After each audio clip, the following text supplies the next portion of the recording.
Normally, a farmer will wake up, walk out, maybe get in a car, drive to their field, get on the tractor, plant seeds, harvest, and then on market day load it up in their truck, go to an urban center and sell their produce at a farmer's market or deliver it to a restaurant, take what's left back in their truck to the farm. I am very different than a traditional sort of rural farmer. I think about it a lot differently. And so for us, it's the same concept, it's just condensed. My name is Christoph Grinna. I'm the head farmer for Rooftop Acres, which is a commercial rooftop farming company that operates in the Washington, D.C. area. Rooftop Acres, I think, is important to the D.C. region because we get most of our produce, herbs, vegetables, fruits, from California or Mexico, and we're a long ways away from that.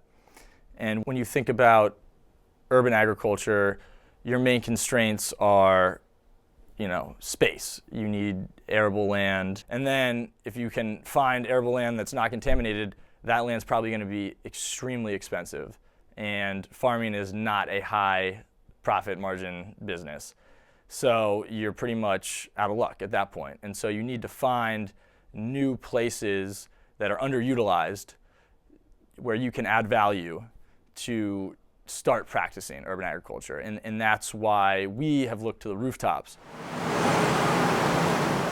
So my name is Jeff Green, and I'm a rooftop farmer here in Washington, D.C. So today we're both planting and harvesting microgreens for the local restaurants that we distribute to in the Chinatown area. Specifically, we harvested watercress, micro watercress today, and we're distributing 2 blocks away from the rooftop garden.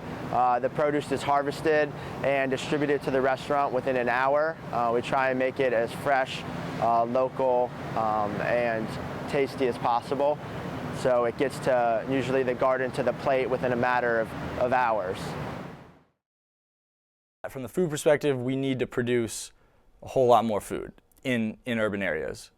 Fuel prices over the long term are only going to get more expensive. The drought in the western United States is probably only going to get worse. And so we need stability in terms of local food production. We want people to fly into cities and see seas of green over the buildings.